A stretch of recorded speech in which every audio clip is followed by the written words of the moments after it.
That was good timing. Ooh, that was a close one. That was on. What are you talking about? We're 49 seconds in. Whatever. Look at the recording clock. It starts with you ripping a belch. No, it doesn't. It does too. No, it doesn't. I hope it doesn't. I hope it does. I'm sorry. Awesome. It's good. Why? I don't know. They've been really powerful today. Well, you won a contest once upon a time for burping, right? Tell us about that. I did senior year when they do Spirit Week. I walked into school that morning. It was like 7:45 before the bell rang. And they're like, Amy! So I represented the senior class, and I had to drink a warm can of mug root beer and then burp. And whoever had to do it the fastest and the loudest, and I cleaned house with that one.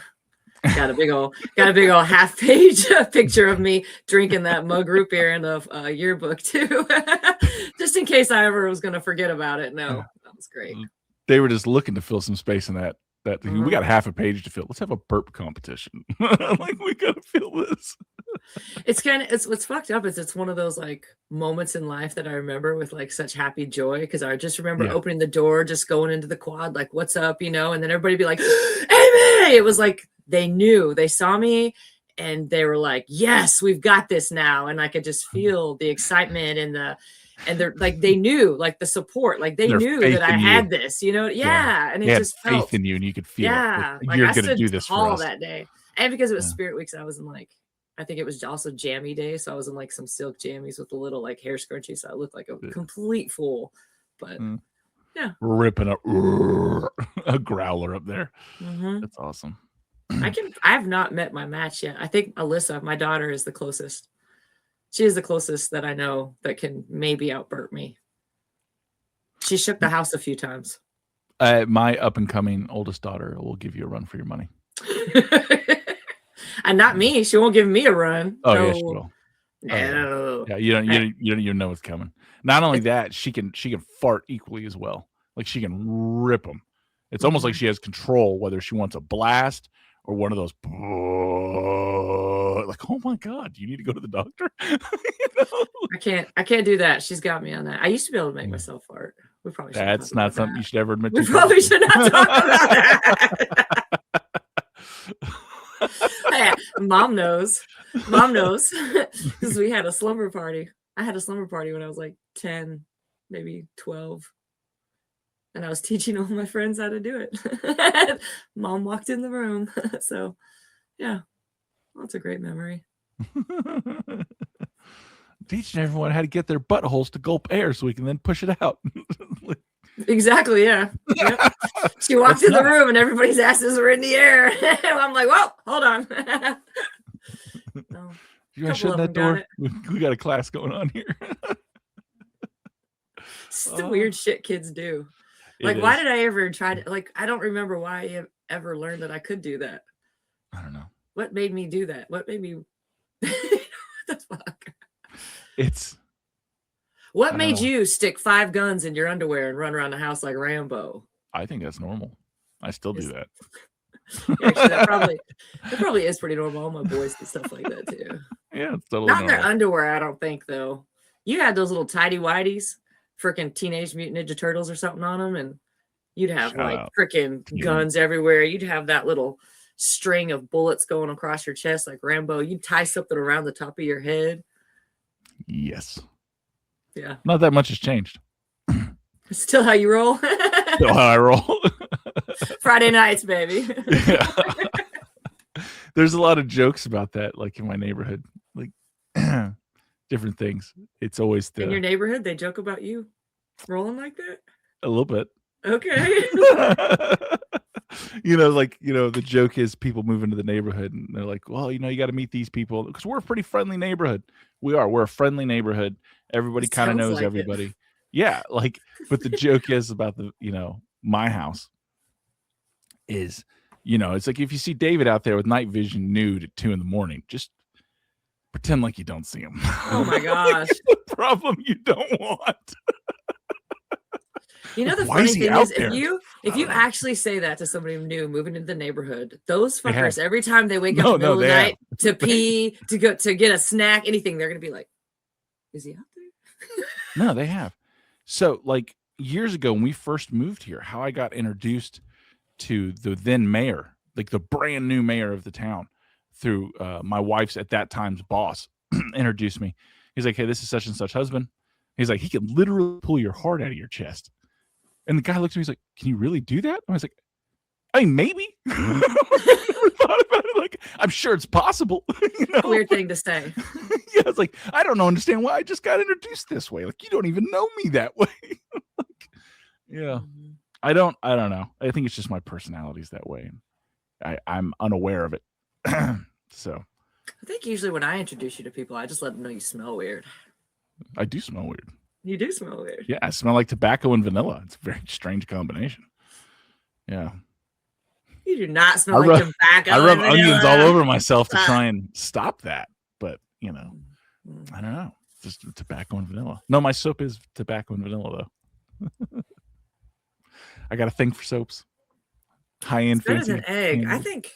I think just growing up with you, we used to just eat such weird shit. All the eggs and stuff, all the macaroni salad, we farted a lot.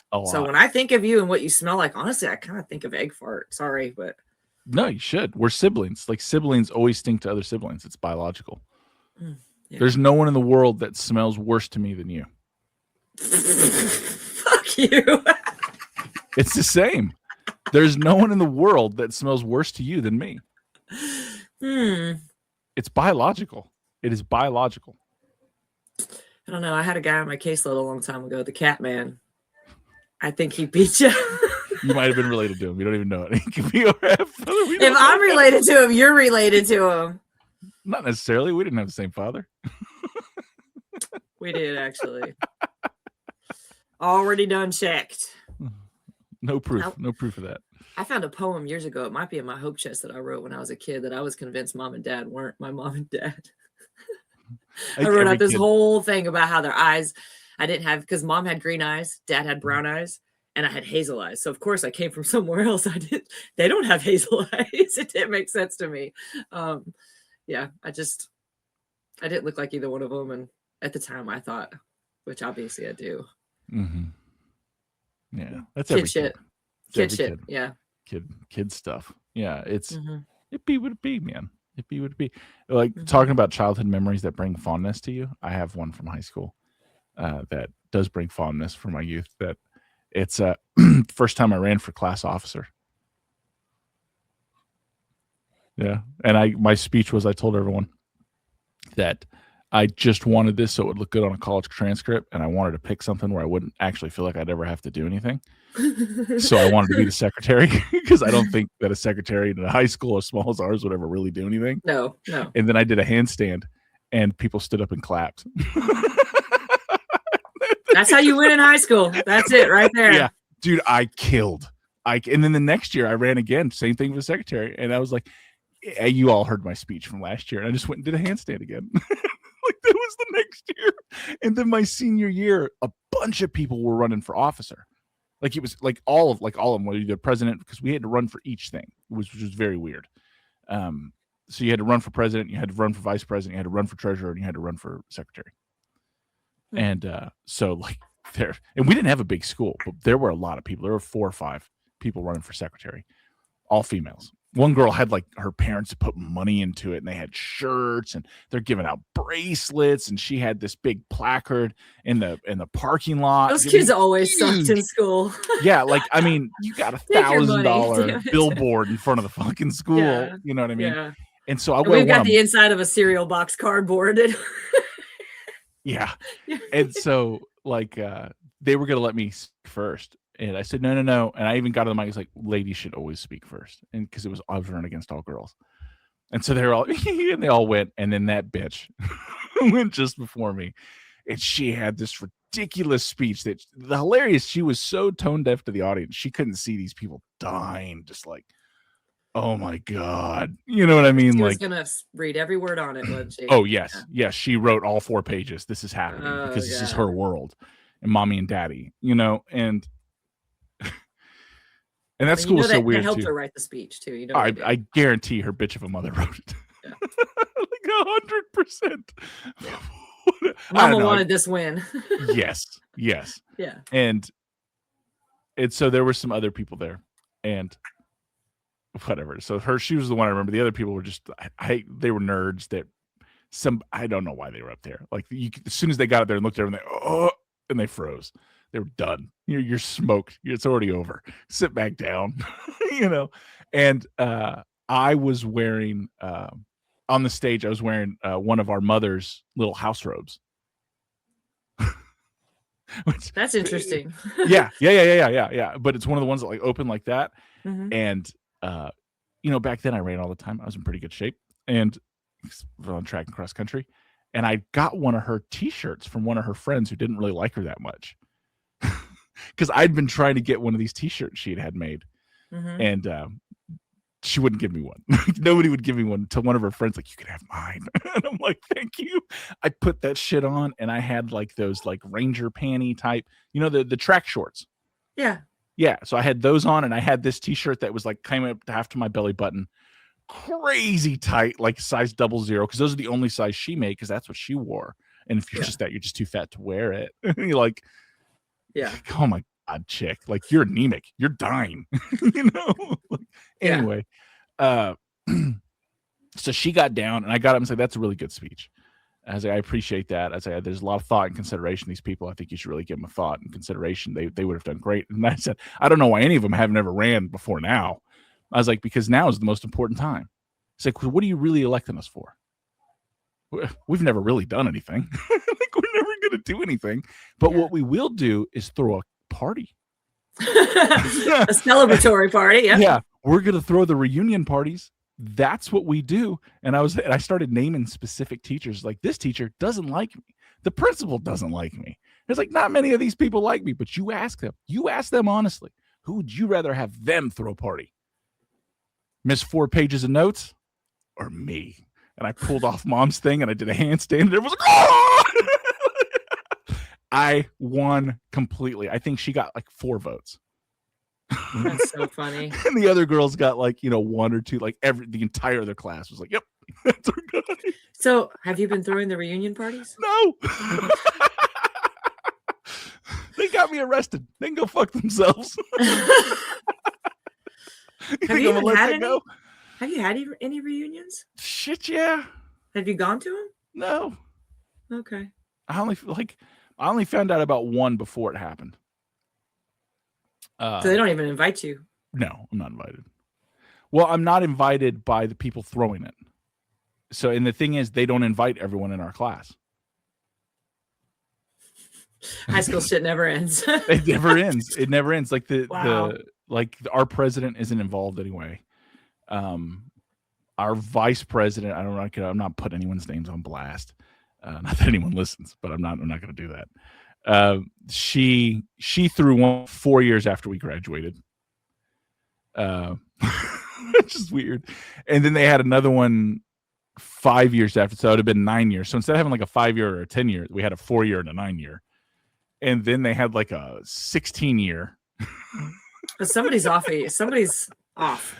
No, they're doing it in purpose because they'll only invite this one little friend group. So it's like there's a Facebook group with my high school's like reunion party, right? And there's like 20 people on it. Like they won't friend anyone else. Like people are like, hey, that's my class. I'd like to come in. Nope. Like, so it's not really a reunion party. It's party for these 12 people who show up, who know each other and go to dinner all the time anyway.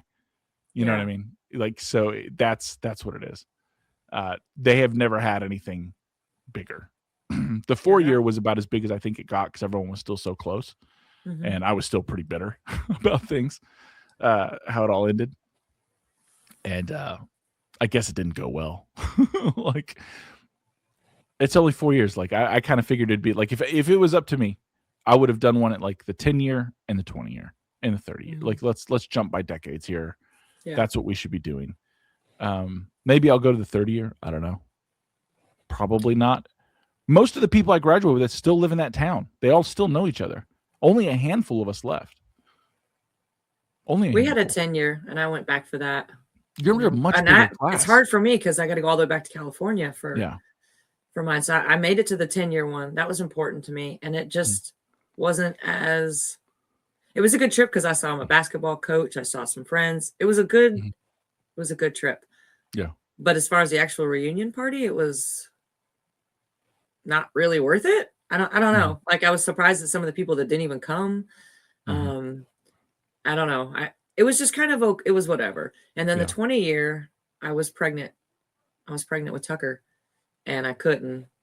I wanted to go. And I actually, the funny thing about that, do you remember, I guess it don't fucking matter. She ain't gonna listen to this shit. Even if she does, I'm not lying. So fuck you, Helena. Do you remember Helena Johnson?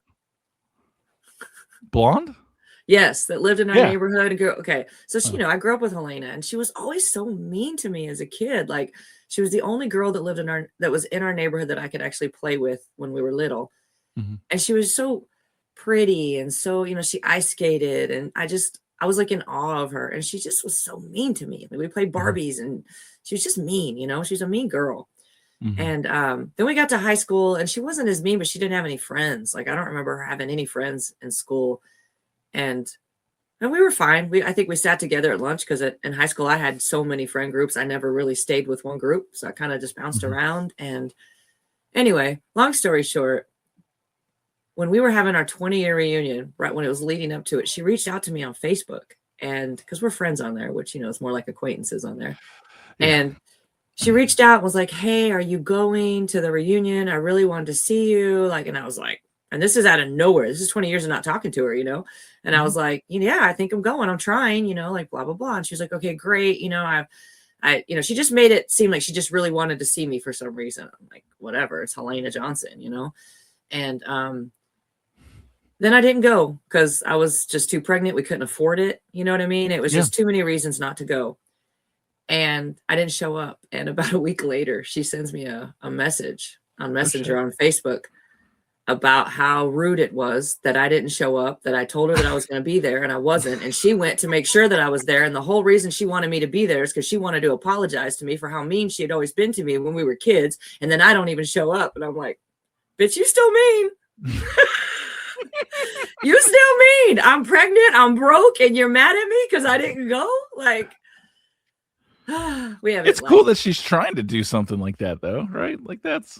maybe she's going about it her own kind program of or way. Something, and she's got to check it off or something because it wasn't very friendly, And she could have said all that, and she could have just wrote all that. Hey, since you didn't make it, this is what I wanted you to know. Like, not where the fuck were you? It was strange. But and now like I don't even know. I guess the 31. Has it been 30 years? I guess it's been. Oh, you're old. It has. So if we would have had a 31, it would have been like 2 years ago. I guess we didn't. I actually think maybe they talked about it and then they didn't. Yeah. Our president moved across the country and doesn't have anything to do with anybody anymore, I guess. So he doesn't help with anything. Yeah, like all of it. So your school you went to was 20 times bigger than mine. Yeah. Like literally. Yeah. I went to a high school in the Bay Area of California. San Francisco Bay Area. Yeah. And I went to in rural Tennessee. Like our graduating classes. Yeah, and BFE. Yeah, like BFE. 98 people actually could graduate. You know what I mean? Like, BFE is bumfucked Egypt for those of you that don't know. Yeah. I have a friend that's Egypt, so I try not to make racial slurs, but you do you. Dude, that's what I learned when I moved to Tennessee. BFE. The hell? Oh. I love to give him shit. But no, yeah, it's so like mine's smaller, but the thing is most of those people didn't leave.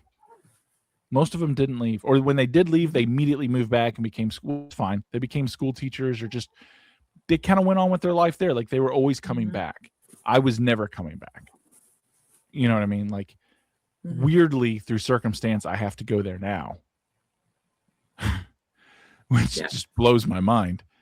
But yeah, like that was that, and I still know things, and I've ran into people, and it's neat that they think warmly of me because I didn't leave under warm circumstances. Yeah, well, they grew up too. They grew up too. They grow a little perspective as they grow. I hope so. Wisdom. I hope so. And a couple of them, I'm sure, are still absolute thunder cunts. One was so it's funny you said someone reached out to you years ago. maybe 5-6 years ago, someone from high school, one of my dearest friends in high school, before we stopped being dearest friends. I'm not gonna put him on blast or her. Not that anyone listens, but she reached out to me on Facebook. Like, she had a couple kids. She's living in Florida. I never liked this bitch. I never fucking got along. He and I she hated that he hung out with me. She hated that he hung out with me as much as his mom hated that he hung out with me, which was hilarious because I wasn't a bad kid. I was wild. Yeah.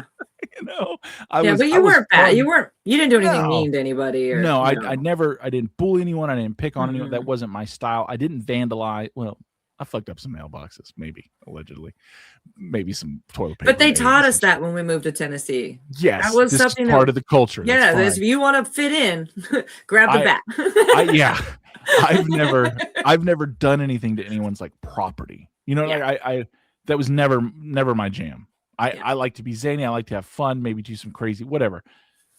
Have fun and toilet paper some shit, but not break shit. Oh, yeah. Or other insane things that may or may not be crimes. So we'll just let that slide. Yeah. Stop talking. Probably. Yeah. Stop talking right there. But so his mom hated that he hung out with me, but she hated that he hung out with me, and I didn't know this at the time. But I remember our junior year, he invited me. He's like, hey, man, me and my girl, she has a really good friend, great friend of hers. She wants us to all go on a double date. I'm like, what? She fucking hates me. Like, everybody knows. My vice principal was laughing about how much that bitch hates me. We were just joking about it in the hallway. Like, that's how well known this is. Anyway. And I was like, yeah, man, for you, bro, I'll give it a try. I'll give it a try. And,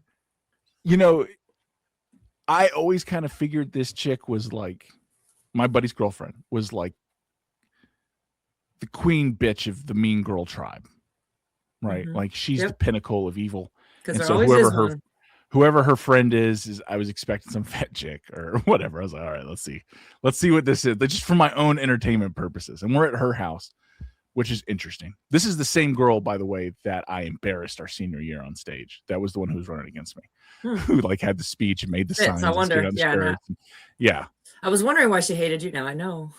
Oh, and she hated me for this. Like, and the thing is, I'll tell you, my senior year, I really think I know why she didn't like me. I don't think she did not like me. I think she did like me. I think she really liked me. Because when him and her split up and he left her a fucking note or something to break up, she approached me in a gym. And it's like, hey, you want to go out sometime or whatever? And I was like, listen, you're just doing this to hurt my friend, and I'm not going to do that. And she's like, it'd be a lot of fun. And I was like, it would be. It would. Now you're talking my language. Like, suddenly again, like, all right. I don't know what I was just saying, but I think you got it. And then I was thinking, and I think I even told her, I was like, that's great. I was like, but I don't think I could do anything with evil. Oh, Lord. Like that. She got pissed and walked out. And like, as I review that later in life, I was like, oh shit, I don't think she didn't like me. You know what I mean? Yeah. Because girls don't do that. They don't know. They don't harbor that kind of, for somebody who fucking doesn't even talk to them. You don't want to go hang out with somebody. No, that's not. Yeah. She could have pissed him off in 1,000 other ways. Yeah. And she did. But yeah, it was whatever. Anyway, so I go to this double date at her house and we're watching movies and her friend's there. And like I said, I thought she was the queen bee of just kind of pain in the asses, of her tribe of pain in the asses. Whoa. I didn't know what the fuck I was talking about. Like that worse? Oh my God. One, she was a beautiful young girl. She was a beautiful young lady. Had the personality of like a Kardashian on crack. It was I don't even know what to like imagine with that, because that crazy wild sense of self-entitlement and importance that all shall bow. Magnify that that beyond belief. And so like halfway through the fucking movie, like I'm just like dying, and she's like trying to talk to me, and they're, it's high school movie, like the kids over there making out or whatever, and I'm talking to this chick, and I'm just like, and halfway through I realized I don't have to do this. And I was like, you know what? I just thought of something I have to go do. I'll be right back. I got up and I'm walking to my buddy Tristan. What are you doing? And I was like, I can't do this. I can't do this, man. I'm so sorry. I gotta go. And he's like, you cannot leave me hanging like this. I was like, listen. Actually, I can. I told him, I didn't say that. I was like, brother, if you play this right, maybe you can get them both. Oh God. You know, I was like, all I know is I can't do this. And I left. He was pissed because it went from like, hey, this is a great evening to me to having two of those bitches fucking hammer about what an asshole I am. Oh, wow. That's so funny. It was great. I love the guy, but I just realized sitting there, I can't do this. Like, I can't even remember what the conversation was. I know what was in my head. Was like, I'd rather start a shotgun than listen to one more fucking word from this chick. Like, I'm out. Yeah. Yeah, that can be painful. Being stuck in the presence of somebody who won't shut the fuck up, and it's wah, wah, wah. It was so shallow and so like, it was, oh my God, my nails. I'm like, oh, this, and they didn't sure. And then we went there, but they couldn't afford it. And like my mom and dad, and you're just like, I should drown you and do the world a favor. Like, I can stop it before it grows. You know, it's like, I don't know. I mean, listen, it'd be dramatic to say it's like being with a youthful Hitler, but you can stop the evil before it's spreads. You know? Oh, just Lord. Could you man up, or do you just run? I ran. I ran. Well, just because she's small town and shallow and doesn't mean she's evil. She wasn't from. No, she was from Nashville. Oh, I thought she was a friend there. No, she is. She is her best friend. Yeah, she used to live there, and they moved to Franklin or something like that. So I guess not Nashville, but might as well. Franklin might as well be Nashville. Yeah, right. Yeah, it kind of always has been. Yeah, but yeah, like they all had uber amounts of money. In our town, you either had a shit of money or you didn't. It was that there wasn't a lot of in between. There wasn't a lot of the money. You know, those few people really kept it to themselves.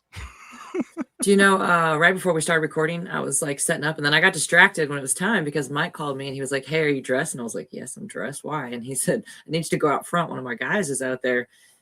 The owner of the company that Mike works for still has no power too from this ice storm that just hit last weekend. And he's in Franklin. That's what made me think of it. Like it's so far. Chip and Sharon, our family, Mike's family members, they're still in a hotel down the street. The ice storm. I had to go up to the hotel yesterday, and because they were gonna have to stay in their car or something. They couldn't afford to go get a hotel, so we told them drive this way, and we got you. But I had to go up there yesterday, and I got it through Sunday tonight because we don't know when they're getting their power. Like, it's horrible. But the guy that showed up at the front door this morning, the owner of the company that my husband works for, hasn't had power and can't get any gas cans, and they don't have. And when all this happened, he has a generator, but when he went, there was and I know because we have a generator, and when we were getting prepared, I went out to get multiple gas cans, and I found 3, and they're all just 2.5 gallon, and we already had 2.5 gallons, so I have 5 2.5 gallon gas cans. They're all full. The generator's out there. We haven't had to use it, but he came to get all of our gas cans. They're full of gas for them, which, hey, bonus. And I'm glad they're getting used because we don't need 5 gas cans sitting in our shed. That's not good. So this actually is perfect. Because we also have an electric mower. So what the heck are we going to do with all that gas? But yeah, he can't get gas cans, and they're trying to keep their house going and keep the house warm enough. And there's another cold snap coming through too. Yeah, I know it's supposed to get worse. No. So we live in Tennessee. I live in Eastern Tennessee. My sister lives in Middle Tennessee. And we just had that ice storm come through, and we got ravaged. Yeah. For all those who are like, you guys can't handle winter in the South, go fuck yourselves, you Yankee bastards. And you're right. And you're right. You're right. We live here because we don't want to. 2, it's ice, not snow. Yeah, that's the thing. Yeah, it's not the same. It is not the same. Like, especially the way fine. The way it happens here is it's layers. It's layers of ice. It's layers on top of layers, and it's very dangerous. You go outside in the front, because the front of our house, right up against the front where the porch is, we get no sun all day long. So it's still like we've got 2 inches of ice out front, and it's just like crunch, and it'll start to give. And I mean, it's kind of fun sometimes when you're prepared, but when you're not and you're just trying to take out the trash. If you've ever eaten shit on ice, it's not fun. Oh, it hurts so. Especially ice that you didn't see coming. Oh my gosh, yeah. Like it's like being on roller skates and wiping out on concrete. Like it's. What do they call that ice? What do they call that? That's just like it's random patch of ice on the road. Black ice? That seems the a stuff racist. You can't see. I don't think that's it. I think that's a little racist. Bitch, is that why you just set me up for that? Oh, you suck. I swear you suck. You're playing checkers. I'm playing chess. You're so dumb. But in all seriousness, it's fucked up. They close bridges, and like those are always the first things to go. Like, why are they closing down the bridges? Because the cold air goes over the bridge and freezes the rain. Like you go over it, you die. It's like it won't kill you. No, but the sliding sideways into the railing and into a ravine will kill you. Salt does nothing for the bridges. It just freezes right back over. No. It just it can't. It won't even thaw, really. No. It's below 18 degrees. Salt doesn't work. And when you factor in wind chill across these bridges, it's below that. They need to use grit or something, but we're not going to do that. And we don't store that because honestly, it's just a week or two and this shit's gone. It's just you got to make it through that week or two. You got to be. It really, really sucks that we have this other cold front coming in and all those people don't have power because, like the old couple that is staying in the hotel, he drove home. Let's see, they lost power Sunday morning, and by Monday morning we were like, "Dude, just come this way. We got you." And Wednesday, he drove home to go check it out, and he got to his road. Nobody else has got to his road yet. All the trees are still across the road. Power lines are still down. Like they haven't even got to his road. And he lives in Hermitage. He's just kind of like north of Nashville a little bit. Yeah, it's one of the worst hit areas that utility going right there. Oh, it's like a war zone. Yeah. I have no idea how long they're going to be put out. So like in our area, my wife has a job somewhat in the utility industry. I don't want to say more than that, but so I get an interesting view of this. Like some of the crews that like came up from Florida to help, bless them for coming up and doing what they can. But like in East Tennessee, like they're in these haulers, which they call ravines, which was interesting. They're like, yeah, we're putting in a new pole and we hit rock. Like, what do we do? It's like, what do you mean? What do you do? You don't know what to do? It's like, no, man, we're from Florida. Oh, yeah, they don't know what to do. Yeah. And it's like, all right, we're going to pull the cable across this holler. And they're like, how the fuck are you going to do that? It's like, what do you mean, how are we going to do that? It's like, we're from Florida. And it's like, maybe you guys should go help someone else. I appreciate you. We ate dinner in Nashville last night because we met, my friends. Oh, did I tell you? Brandy's in town. I told you. Oh, no. Brandy came through. I ate dinner with Brandy and her husband last night. Awesome. And so we ate at a dinner. It's in Franklin, which, like you said, was basically Nashville. And while we were in there, I would say 3 or 4 groups of linemen came in, like groups of 8 to 10 guys. And you could just tell they all look the same. They all dress the same. They carry the same expression on their face. Like it's, there's another lineman. Oh, excuse me, sir. They're everywhere. But it's also really nice to see that they're all here. Yeah. They're working their asses off, man. That's utility workers are an unsung profession. I mean, I think of all the utility workers, linemen probably get the most praise, and they deserve praise because they're out in the storm, they're out in the weather, they're out in the cold. People are like, what are you doing when you're not doing that? Being happy that I'm not doing that. Yeah. Because when that has to happen, then I go to work. So, yeah. That's like a fireman, Yeah. Job's not too bad until you got to put out a fire. Yeah. We're having a little too much homoerotic exercise time together as we play with our hoses and polish. They do have some nice gyms, man. Our city has upgraded some of their fire halls, and they are nice. Yeah. Really nice. I drive by, and if it's in the evening and the lights are on the inside and the blinds are open and you can see everything they got to. I'm that kind of creeper. I love driving around. That's what I was about to say. It sounds like they should get a restraining order. Is what it sounds like. You're about to get served. My whole town would have to get 500 yards of a firehouse. It ain't nothing for me. If it's like dusk and I drive by a pretty neighborhood, I'll just pull in that bitch. Just drive real slow. You got this shit timed out. That's what you can see. Because people haven't caught 547. 5:47 is the magic exactly. hour. You do exactly. A good 15 minutes before the sun sets, a good 15 minutes after. You got a good half-hour window of you can see everything, and nobody. They won't even know you're there. They forget. Best part. Mm-hmm. I used to love trick-or-treating with the kids. I'd take them to the really nice neighborhoods, and I'd walk all the way up to. Of course, I walk up to the porch anyway because they're my babies, and I'm not just gonna let them go. But the whole time they're getting candy, I'm like looking around them, like, damn, we got some nice shit up in there. Like, oh, that's a good idea. I've never seen one of those. What is that? You guys lock your doors. It's a nice place. I bet you don't like your doors, do you? I'm just playing. Never mind. Oh god. You going on vacation? I'm just kidding. Gotcha. You need hey, write this house address down. for you. This shit's nice. I'll give you one of those. I tried not to make them uncomfortable. I was. You both work full time? Yeah. You're not here. 9 to 5, right? You got any dogs? That's fine. I deal with that. Dogs love me. Yeah, I do. I should receive a creeper card for that. Yes. Because I'll still do it. It's nothing. I don't see anything wrong with it. It's not like you're the reason I close my shades in the evening. Well, there you go. You're welcome.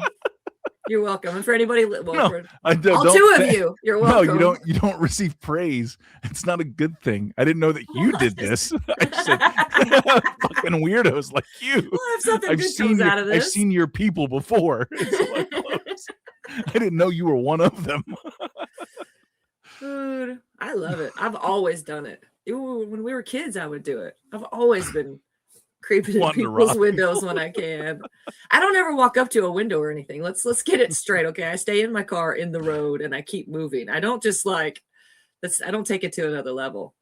But I like it. I like to see what people do in their homes. I like to see, I don't know, the way people move around their homes. It's like a bonus if you like go by and then you see somebody like move or like sit down on a couch or stand up. It's like, oh, I don't know. It's alive. We got a live one. I don't know what it is, but I can't say much, man. Like there was a time when I you know this. I don't think a lot of people know. Like obviously not a lot of people know because not a lot of people listen.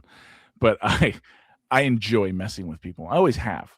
And most of the time, I try not to mess with stupid people because I don't think it's fair. I don't think you should punch them. Well, they don't get it also. Well, that can be the best part. And there was a time when I did specifically like to mess with stupid people. And I stopped because I realized I was just being a bully. And I used to work in sales a long time ago when my wife was still in school and she was on a co-op and we're living out in Jackson, Tennessee. And I'm working at this Radio Shack selling shit. God, that was a long time ago. That was a long time ago. Back when I was getting commission. I almost forgot that you live there and all of that. Radio Shack, all of it. Yeah, so like crazy. So we had this one guy that I didn't necessarily care for that we worked with. He's all right. We just didn't get along. And he was kind of a smaller dude. He's irritating, dumb. Anyway, I had this thing and I would do it. And I noticed in sales because I'm a large man. I'm a large guy. So when I would want to like sell something, I would like show someone where it was, but then I would block the aisle so they couldn't get around me. And I was like, so you want to buy this today? And I would just stand there. And you could see that I would notice like the nervousness run through someone's face. Like, what if I say no? You know? And sometimes they would be like, oh no. And I'd be like, okay, no problem. We go. But it was like the implied threat. You know what I mean? See, that's kind of fucked up because you're like a really big guy. Like that's, you know. I only ever did it to men.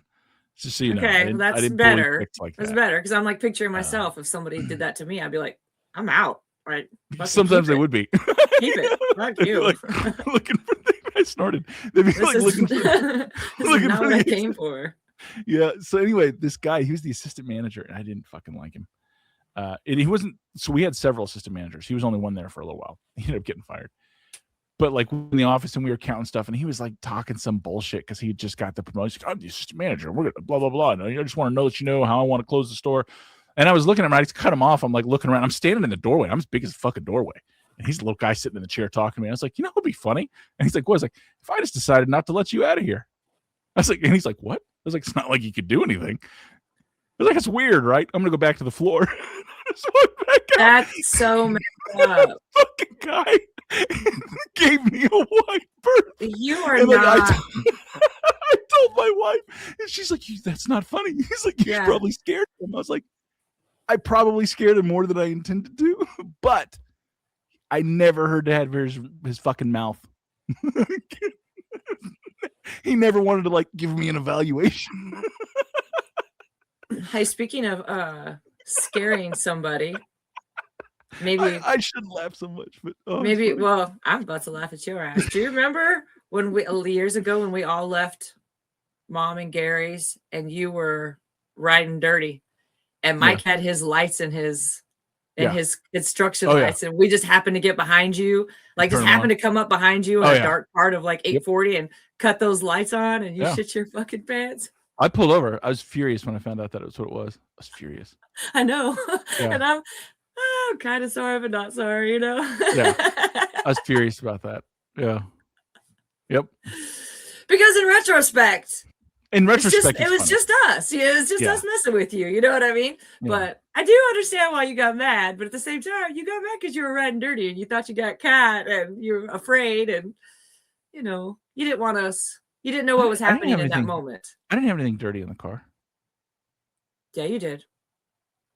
You did, because that's why you were on edge, and that's why it was so funny to us and not funny to you at the time. No, I don't like getting pulled over, because every time I get pulled over, I get fucking pulled out of the car. Except for once, the guy had me get out of the car, and then he stopped and said, "Get back fucking in the car." I got back in the car. And he came over, and he was like 5'3". You know? Like, my husband instructions. So the lights that I'm talking about that he flicked on are like his own personal lights that had installed into his. No, they were just like white and yellows. I just saw flashing lights and just went over because I was. I'm just explaining for if anybody's listening. It wasn't like blue lights. It was just the lights for construction on a car. Yeah, and I think we were outside of Lebanon, which I'd gotten pulled. Yeah, we were getting on 840. Yeah, I'd gotten pulled over there, fucking. Because at this time, those motherfuckers pulled over I don't know if they still do, but holy shit. Because they don't, because there's too much traffic and they fuck it all up now, so they don't fuck with people like they used to around that part because they can't. It was wild back then, man. It was just like, again, are you fucking serious? That's where I was. I was like, this is gonna happen again on the fucking side of the road to get a warning. You know what I mean? My blood was already boiling. Dude, I am almost positive you were riding a little bit dirty that made you feel a little bit uncomfortable. And no. With some you know, pew-pews. No, you had pew-pews in the car. Yeah, but that's not illegal. I know my rights in that. I'm fine with that. They're not running serial numbers. And I've been pulled, like every time I get pulled over, I have a gun. I remember that, but you had a bunch of them because it was something to do with coming back and forth from Mom's, and there was a lot of them. And the issue was I always just trying to explain why you had so many of them. It was I don't know. Maybe. I mean, I at don't the time it was that. funny. Yeah, I don't remember it that way. I remember it as like I'm gonna get fucked with again. The only place I've been pulled over more is when we moved to East Tennessee. We moved to a town for a while called Clinton, Tennessee, and I will put them on blast. They fucking pulled my wolf over several times. Who drives like an old man? Yeah. You know what I mean? They just fucking pull everybody over. It was crazy.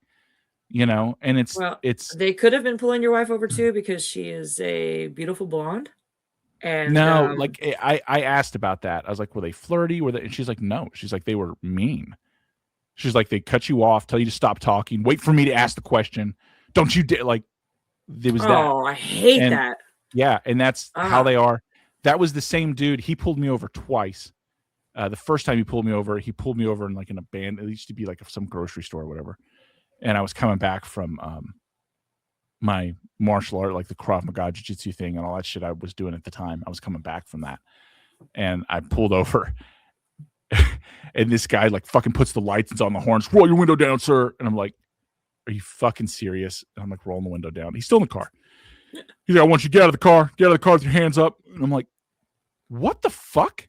And so I'm complying. And I get out of the car. And he's like, stop. Get back in the car, sir. Keep your hands outside the window. Don't move. Comes out with his fucking gun drawn. Comes around to the side. Looks at me with the gun half down. What you doing tonight? And I'm like, driving home. What are you doing? And he's like, you got lip? You got a problem? You got a problem? We can fix this problem. Like, what? I asked him, I was like, what are you talking about? What are you talking about? And he just continues to try to escalate. And I was like, I would like to see your supervisor on scene right now. I'm requesting your supervisor. And he reholsters his gun. He's like, you can go. And he just fucking peels off. And then a week later, same motherfucker pulls me over again, almost in the same spot. And this time he just hits the, and then I see a cop car come and park in front of me. And then that guy gets out and they both get out, and then they get me out. They handcuff me and lean me against my car and like keep kicking my legs out so I can't move forward. And then try to like, I want to search your car. I want to search your car. Where are you hiding? You know I can search your car. And I was like, are you going to write me a ticket? I was like, you have 15 minutes. You have 15 minutes in this stop to make it. You cannot, you're harassing me. He's like, oh, roadside lawyer. We got a roadside lawyer. Look at this. We got a roadside lawyer. This motherfucker's probably 5'3". His partner was, while going along with it, I could tell as the stop continued, was getting very uncomfortable. I think the only reason it ended was because that guy put it into it. I didn't see them because they went back and talked, and they uncuffed me and let me go. No warning, no ticket, no writing. I got pulled over several other times too. But like anytime you drive through that town, you'd see fucking cop car. Like that was how they operated. They just fucking pulled everybody over. That's one of the big reasons we left that town. And I don't even drive through that town. I don't encourage people to move to that town. If you live in Clinton, you should fucking leave. Like it's worthless, man. They're still doing that shit. Yeah. Dang. I know one of the district attorney, not the district attorney, the DA, no, defense attorneys, the public defenders that works in that area. And I told him about those. He knew who the fucking cop was. As soon as I told him what happened, he's like, I know who that guy is. It's like, that guy's been involved in multiple lawsuits. He's still involved in multiple lawsuits. Mm-hmm. Yeah. And I'm just like, how the fuck is he still there? I don't know. You know? Yeah. Yeah. Yeah. That's that. So like my history with law enforcement is terrible, which is weird, but it's good now. Mm-hmm. My experience is just because I'm a girl, so it's different. Oh yeah, no, I am a large, scary-looking man, and I get it. I get that you want to secure me, right? I get that you want to secure my weapon, but stop fucking with you in the first place. Like, well, yeah, they're picking the fight. Like, if I'm speeding, write me a ticket. Which I'm not really a speeder, so that's not a thing. You know what I mean? You're not gonna. What'd you got me going? Fucking 2 over? Fuck off. You know what I mean? Especially this where I'm at in my age now. Even then, like I wasn't a speeder. I don't know. Maybe I look douchebaggery. I could see like. Oh, you definitely do. Yeah, definitely do. The hair, the beard, the fuck. You know, everything about your face. Yeah. Yeah, like I look like. Yeah, no, you're right. Like it's not wrong. I look like. I don't own a motorcycle, but if you saw me like walking through, you're like, that guy owns a fucking motorcycle. I think if I were to just see like, you know, if I came around a corner at Walmart and you were walking down the aisle, you come across like you carry that lumberjack out of the woods who can survive on his own and might kill you silently. Like that's what you look like, you know?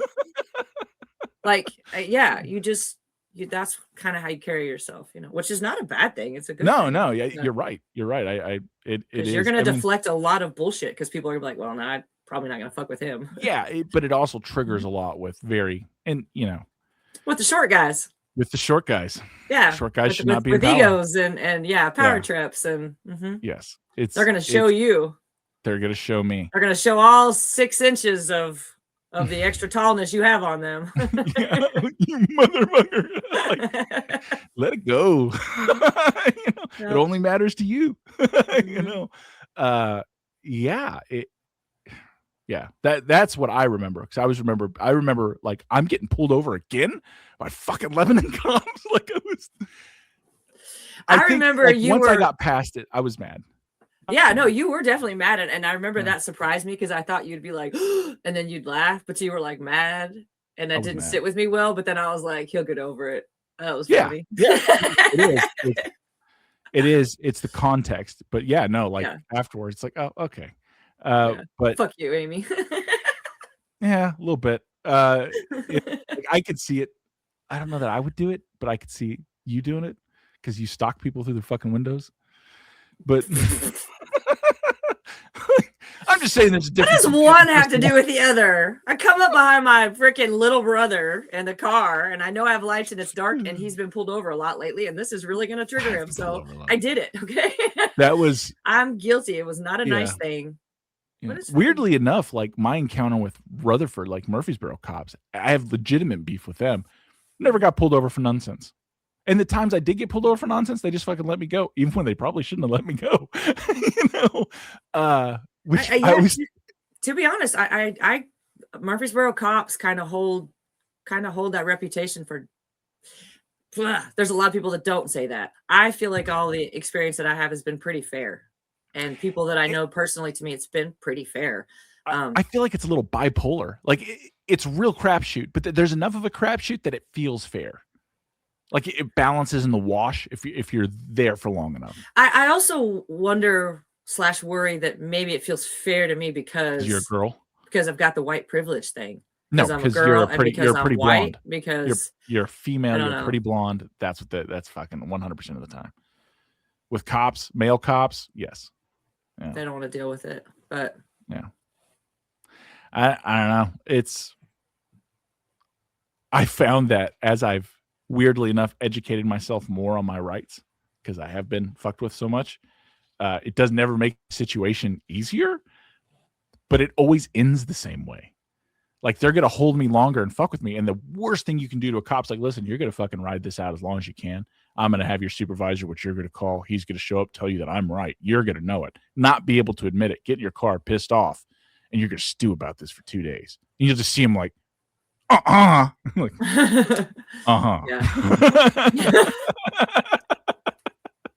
Go ahead and make the call. Yeah. Like, I'll wait.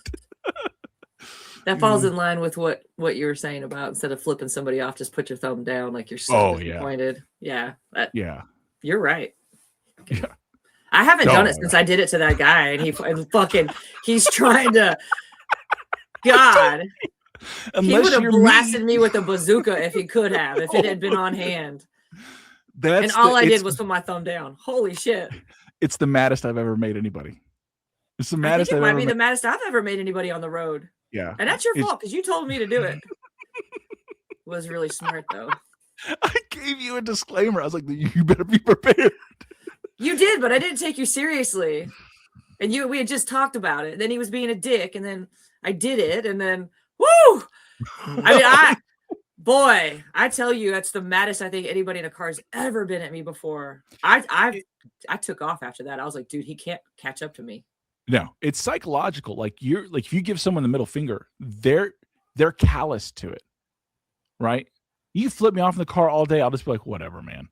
That's everybody's because you're so used to it.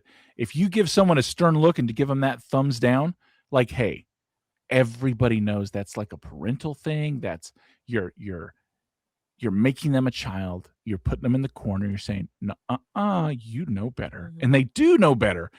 That's what really pisses them off. Mm-hmm. And once that chain's gone, it's the same thing. Like when you explain your rights clearly to a cop about, how a Terry stop works, that you have X number now, that I do not have to do this, that I can lock this. Yes, I do have to identify. No, I don't have to tell you where I'm going. No, it isn't suspicious. Your interpretation of a situation does not constitute reasonable, articulable suspicion to sustain, search, or arrest me. You know what I mean? Like, fucking move on, bud.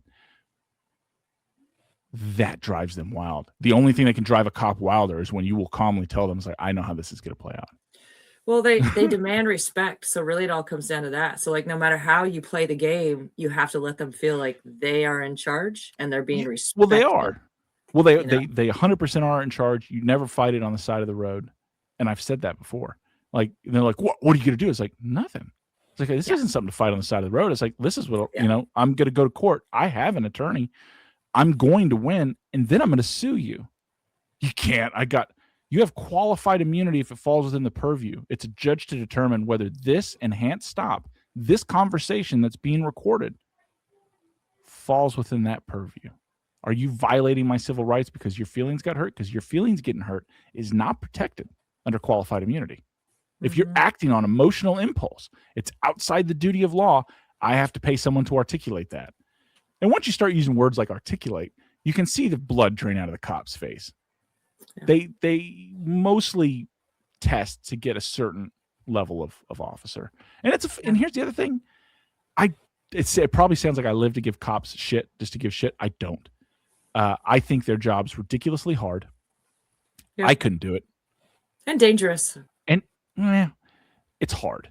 It's dangerous. It is dangerous. Like I mean, if Candace was a cop, you wouldn't think her job was dangerous. Like it's dangerous. Like they are approaching cars that they don't know what's inside. They're approaching homes that they don't know who's going to answer the door. Like, so statistically, the most dangerous involvement with a cop is domestic instances. Yeah.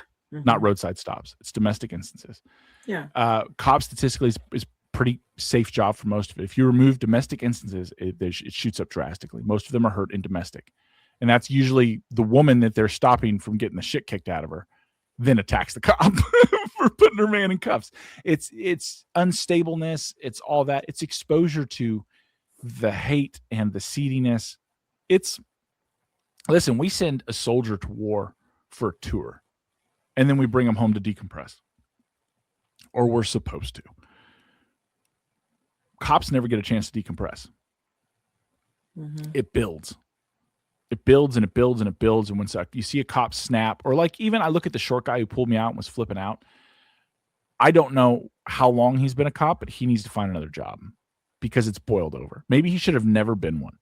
I don't know. Maybe he never had the temperament for it, but he is. And the bullshit that he's had to constantly deal, whether it be political or from his bosses or whatever else, he's taking that out on the people. Or maybe he's just seen one too many dead fucking bodies. You know what I mean? And from roadside accidents, and he's snapped. You know what I mean? Only recently, like in the last 5 or 6 years, have I had sympathy towards them in that way. And that was because I used to train those guys up north. And like you'd hear the stories they tell, and you'd be like, oh, I get it. You've seen too much. You're done now. The guy doesn't even realize it. It's like, they're talking about some fire where they're pulling out children, and because the dad, flipped out, and it was this crazy murder suicide thing. And you're just like, holy shit. And he's like, yeah, well, it is what it is. You stack it on that. And you're like, but that goes somewhere. Yeah. That doesn't just disappear. It's somewhere. It doesn't. Yeah. You may not be the guy that needs to be behind a rifle making these snap decisions. Right. Like you're out. You need to be out. We need to have, and there's no answer for it. There's no answer for it. Yeah. It's that's like paramedics and firefighters. Why, cynical people, like, they got black sense of humor. Sure they do. I have a dark sense of humor as well.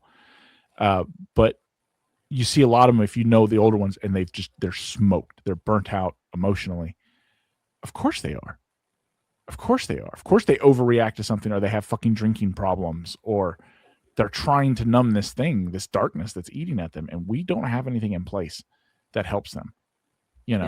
Like most of these officers, like if you watch any of the TikTok and you see officer involved and it goes too far, like that one cop who threw that pretty little girl in Miami and then got in all that trouble. I bet if we went through his back history, we're going to find he fucking worked at gang squad. He did, like, the only level of response he has anymore is just over the top drastic because he's broken on the inside.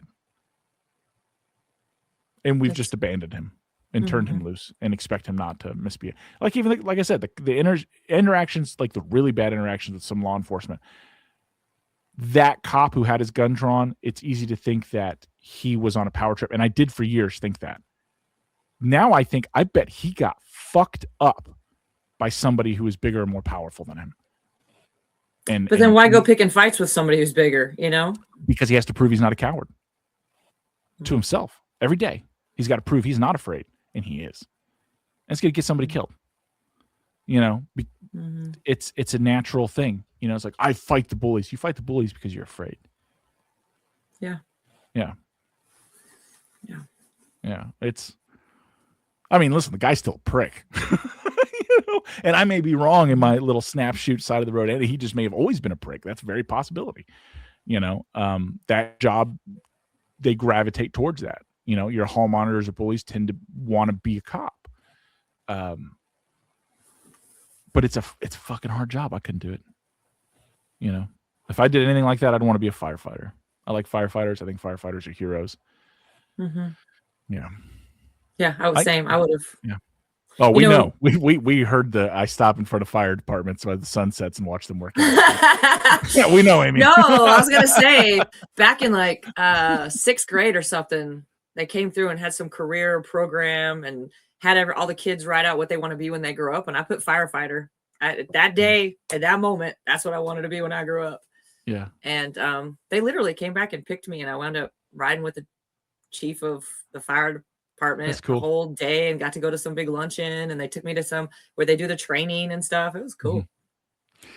One of the things when we were doing SWAT training, a bunch of those guys for like, hostage rescue and stuff, they would have these like wannabe cop cadets come on to like help out. Yeah. And I kind of quickly realized they put the ones they didn't want to be cops in certain scenarios and the ones they did want to be cops in other scenarios. And it was interesting to see like them trying to like not tell someone like, hey, you probably shouldn't do this, but trying to discourage them through like, all right, well, you need to be on this side and see what it's like. And then you see the person like lose their shit. And they'll be like, yeah, like, is this really what you want to do? Like, we can smell that you're not the right person, Yeah. Yeah. Doing that gave me more sympathy for law enforcement than I've ever had in my life. And it has really held over. Because I recognize how many of these guys are just burnt. Like we would do this. I'll never forget it. We were doing trash talk. Like, so we're teaching takedowns, restraints and things like that, how to extradite someone from a car. If they're being hostile or they're fun, this is what you do. This is what you do. This is what you do. Okay. And he's like, all right, now I want you to add a level of shit talk to this guy so we can make it real. And the string that came out of this guy's mouth was like, fuck you, you fucking fascist Nazi. You're just picking on us because you don't understand that we're sovereign citizens here on the land. You're abusing me and my family and my dad. And we're just trying, like, the string of shit he came out with is like, this guy heard this. Yeah. And it is haunting him. You know what I mean? And in that moment, you could see all the other guys looking at him like, what the fuck was that? And he's like, no. Like, yes, you do. And this may be a moment you should share. Like, holy cow. Yeah. Sovereign citizen kids are just as dangerous as the parents. Be aware. Yeah, that's a whole thing. Yeah, that's a whole thing. It's a whole, and up there where they were, that was a whole thing. That's like their fear of like when they see certain things, they'll call them multiple units, and they're like, okay, that I get being afraid because that guy's not fucking around. Like the dude in Memphis who smoked a bunch of cops. Like that's what happens when someone commits. Like they get body counts. But also, wrestling fucking meth Tilda out of her trailer for the umpteenth time with her kids that she's hurting or allowing to be hurt. I can't imagine what that does to their soul. Yeah, the kid shit would really, really fuck me up. I couldn't. That's why, dude. I couldn't. There's a lot of dudes who probably wouldn't make it back. He tried to escape. I don't know what happened. I don't know. It looked like that when I got here. How come your body camera turned off? Faulty battery. I don't know. It looked like you turned it off. No, it didn't happen. My bad. I must have bumped it then. As we accident, I rest on it. Yeah. Yeah. Is it sad? I think a lot of those guys too hide in bigger cities. Like the burnt outs move to bigger cities as opposed to small towns. Small towns, they get pushed out too easily. You're getting hard with someone like someone's uncle. That's the end of your job. Like they're not going to fire you, but they're going to tell you, hey man, like you don't have the right temperament. Go to Nashville. Or you want to crack heads, go to Memphis, join a gang. They'll put you on the police. Yeah. Yeah. Yeah, that's true. Unfortunately. Oh yeah, that's facts. Yeah, them's be facts. I don't know, man. I don't know. But utility workers I also put in the hero category. They are right now around here. I tell you what, it's a happy thing to see linemen around here right now. All these people without power. It's so funny. I saw an article that NES with Nashville Electric Service put out yesterday saying, less than 90,000 without power now. Like it was this, and I'm like, that's 90,000 people without power. Like, stop acting like we are still bad. We got freezing weather. Like we're under another warning right now until Monday or something for cold weather starting today through. Like, what the heck? You want to know what the real problem no one's talking about and they're hoping everyone ignores is? What? in Tennessee, the Tennessee Valley Authority provides power to the Tennessee Valley, as well as other states. And so we have a bunch of nuclear reactors, hydroelectric dams, and coal plants and gas plants that burn. Through EPA guidelines and past politics, love them or hate them, it doesn't matter. They've shut down a bunch of the power plants. They shut down one near where we live. They tore it down. Because you can tear down a power plant in a year to 6 months. It takes you a decade to build one. Keep that in mind. We have more people in Tennessee now than ever before. When 2030 comes around, we're getting multiple new Congress seats, by the way. Like that's a thing that's happening. That's good. It's good. The demand for power in our state is higher than it's ever been. Not to mention the thing that maybe people have or haven't heard of is they're gearing up for the information war that is World War III. So East Tennessee has now been referred to as the future Silicon Valley for AI. There's $500 billion in government spending that's coming this way. Near where I live, they've already put $10 billion in. $10 billion. Like they're in just those $10 billion in these multiple factories that are getting government grants and lobbies and all these. What are they building in those factories? What's all that money going towards? Oh yeah, uranium enrichment, AI, data, science, power.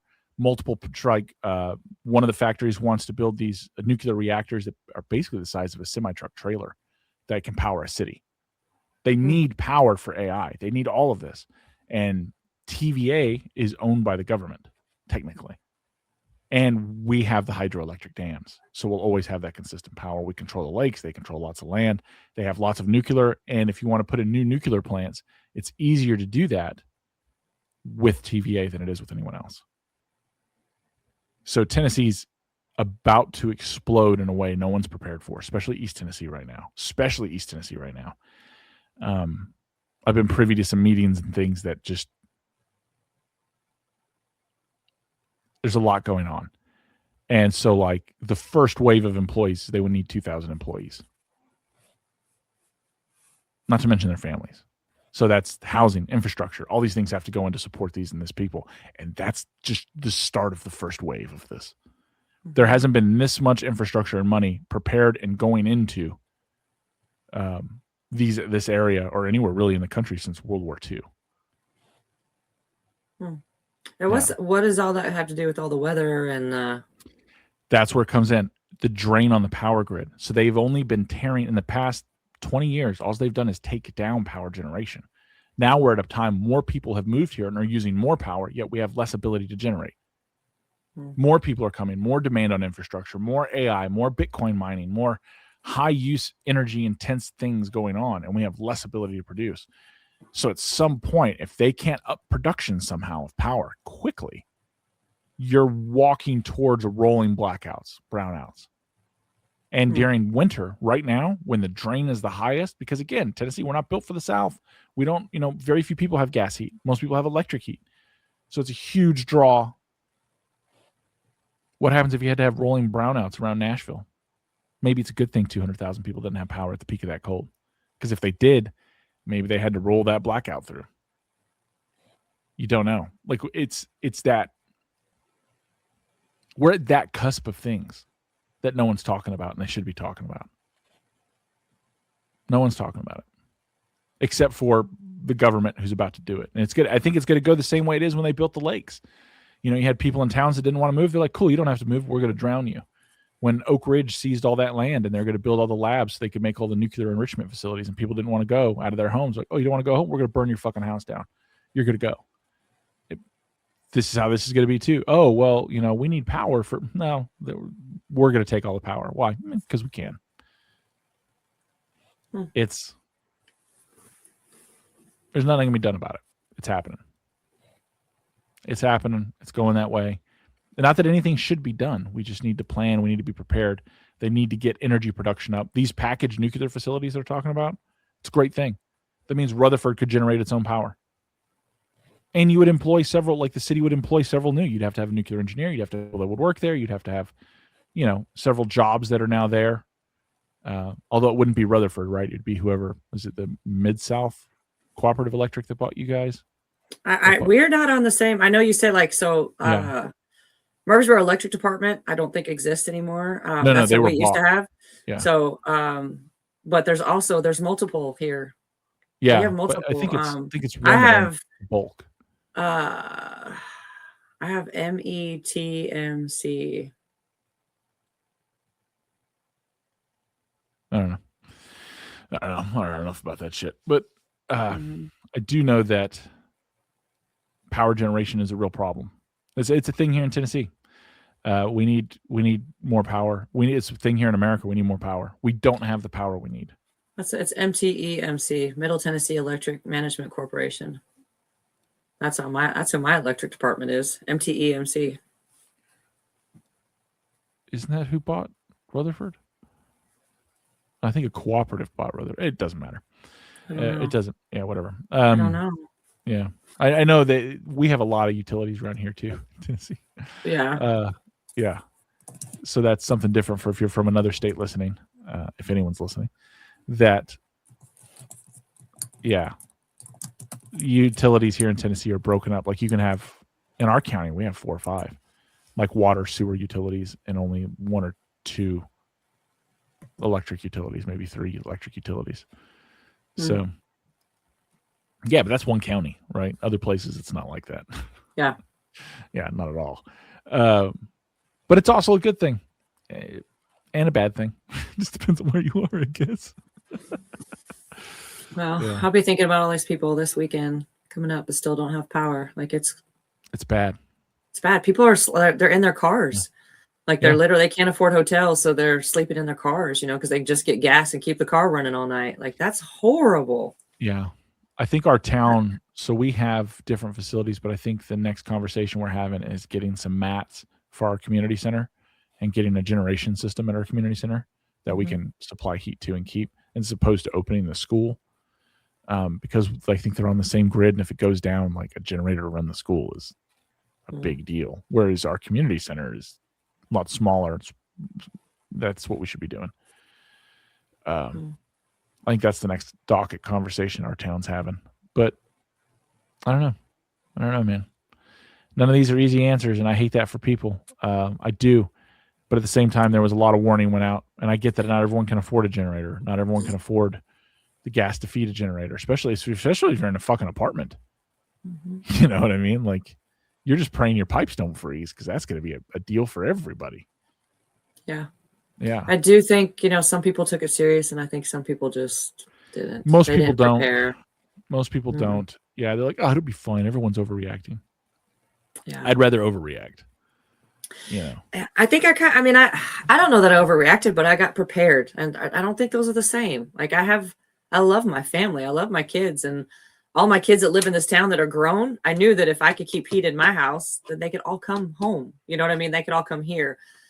So I don't think I overreacted. I was just prepared, and we didn't need it because fortunately we didn't lose power here in Murfreesboro. But, I mean, you didn't load your shotguns, get your night vision ready, and sandbag all your windows for rioting and looting? I didn't really prepare for that. I didn't think that was going to happen. Guess it's just me then. Although I have been I've been rewatching The Walking Dead though, so like I'm not too far from any of that. I'm like, that's what Mike said. He's like, you're doing all this because you want The Walking Dead to happen, and I'm like, no, I don't think so. I don't. Like if you know any like disaster scenarios scare me probably for different reasons. It's basic medical things like appendicitis. Yeah, you're gonna die. You're gonna die. You're gonna die. Yeah. Yeah. It comes back to being a killer. A UTI. Yeah. You might die. Yeah. Strep throat. If you can't get under control, you might die. Yep. Yeah. I know. Crazy the things that we. Yeah. Yeah. Yep. But also, if there's an apocalypse, there's a whole lot less strep throat being spread around. There's a whole lot less like. There's worse. Sanitation shuts down. So modern civilization, and I'll argue this till I'm fucking forever. Modern civilization exists because of 2 things: sanitation and clean water. That's it. The number 1 killer of people around the world, they shit themselves to death because they have dirty water, poor sanitation. Still, killing people all over the world. Number 1. The water plant shuts down, you lose water pressure. You don't have water. What for where you are right now? How do you get water? If I had to get water, You're on foot. and we had none, on foot would probably go down to because the Stones River runs right along. We're 8 pounds a gallon. probably half a mile from Stones River. How much can you carry? I don't know. You need a gallon a day per person. But we have those smart straws where you could. Yep, that's filter. That's easy enough. But how do you carry it? You need a buckets. gallon per We day have per person. we have a bunch of Lowe's It's buckets. 8 pounds per gallon. Yeah. So and it's a half mile there, half mile back with load every day. So my kids are gonna have to man the fuck up, you know.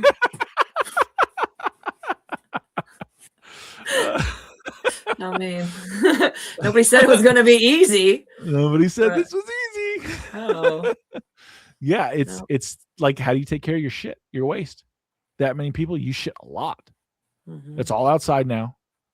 One hole's not going to do it. How do you mitigate the smell and the bacteria from the hole? You have lye on hand. You know how to make lye. Wood ash, cool. Do you have a way to burn the fire to get the wood and to sit like it's? You're making the end of the world not sound so fun, okay? It is not fun. It's not fun. And I'm someone who is prepared. And I think of it and I look at it and go, I never want that to happen. Yeah. I never want that to happen. You know, it's. Well, that's how I feel about this winter storm. We were prepared. We didn't need the generator. We didn't need all the gas. You did the right thing. And they're still getting used. Like, because, you know, we've got somebody that we know that needed, and they came and picked them all up and took them. So it's still all getting used. And I'm, you know, I'm prepared for somebody else. That's exactly it. And that's okay. Yes, you should be prepared. You should be reasonably and adequately prepared. We have so much food. That's another thing is typically here, the way our household runs, I go to the store every 3 or 4 days. You know what I mean? Like, just pick up what we need. We stocked up so much. It's been over a week. I still haven't had to go to the store. Like, I still don't have to go to the store. And that's kind of nice. Like, and that's smart, because not right now with another storm coming, people are just you guys go do you. I don't have to do anything. Yeah, I'm going to be right here. That's we stocked up on snacks. Yeah, that was it. Because, you know, keeping people happy and sugar fed is a good thing. That was it. Other than that, our pantry, as you know, my pantry stays filled. Our freezers stay filled. Like, I'm hyper paranoid about that. Mm-hmm. Yeah, but we did, as far as the food, the snack stuff, we did a bunch of stuff you don't have to heat up or just sit on the counter, grab it, and go. You're not going to starve. Yeah. Grab something. It'd be fun. It's junk food. I mean, we have fruit, but you know, you're going to grab a cupcake before you grab an apple. Oh yeah. Yeah. Let's get some ice cream. Let's get the Twinkies. Some muffins. Yeah. Oh yeah. Like, what are we playing? Like, give me them ho-hos and ding dongs. Like, let's break it out. Oh, I straight up did. I got Twinkies and the Hostess Twinkies and cupcakes. I was like, dude, we never buy these. This is a great. I did the same thing. I hid my Twinkies from my kids though. I put them up high because, like, I'll give them a Twinkie, but I also know if they can get to the box, those little crackheads. Oh, they're gonna be gone. Yeah. They're gone. I come back, everybody's got, you know, Twinkie on their face. Like, who ate them? I don't know. But I was talking to Mom last week, and she was like, I'm trying to stock up on healthy. And I was like, fuck that. I said, get you some junk food. If you are locked in your house for a week, you need all the joy that you can find. And sometimes it's in a fucking Twinkie. Okay. So all the joy. Let the Weight Watchers go this week and just enjoy life as much as you can. That's right.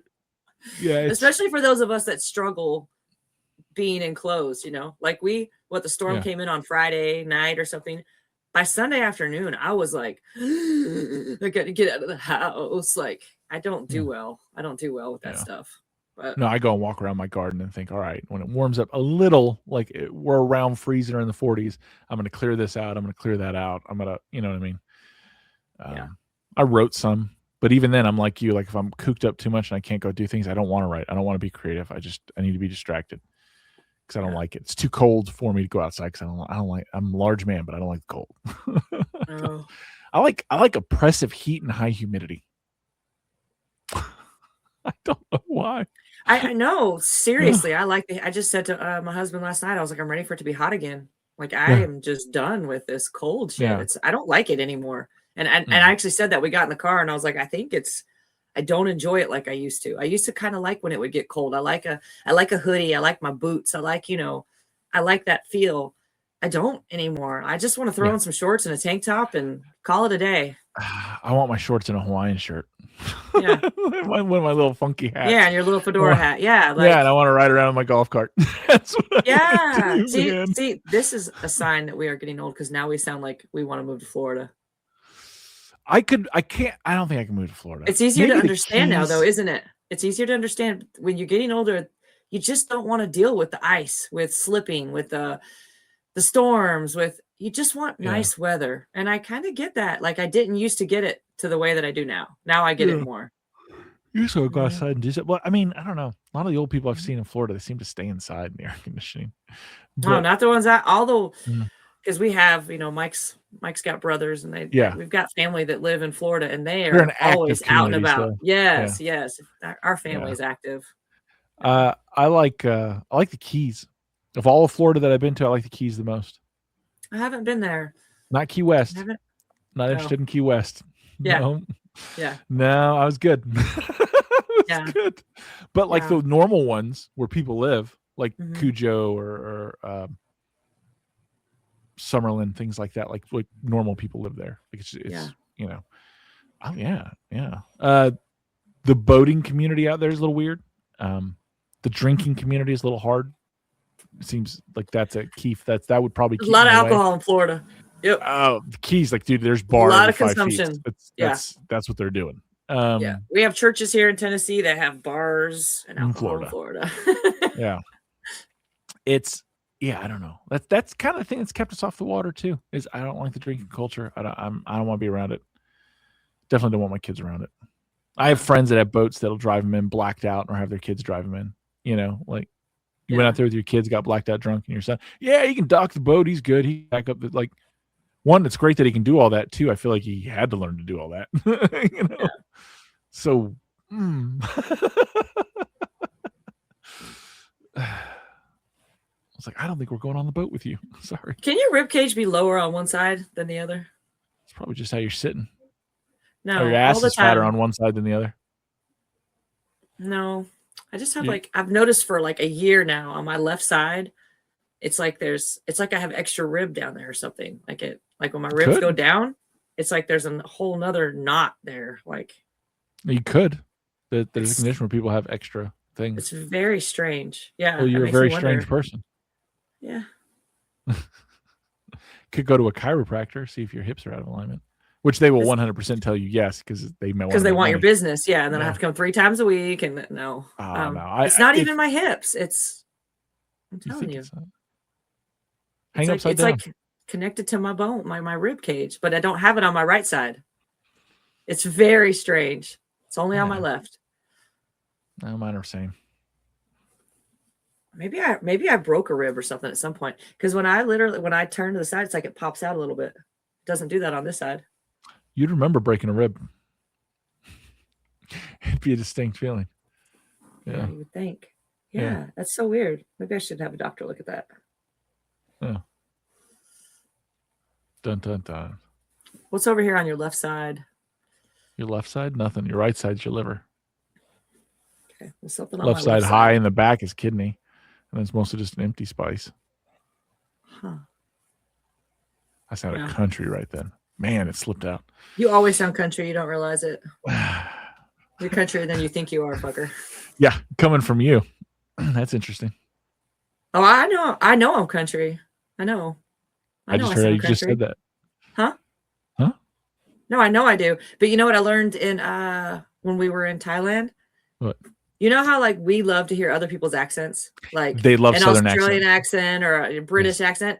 They love American accents, but they love the Southern American accent the most. I had no idea. Everybody, that's the bullshit the media tries to feed, right? That, it's a Southern hillbilly stupid accent.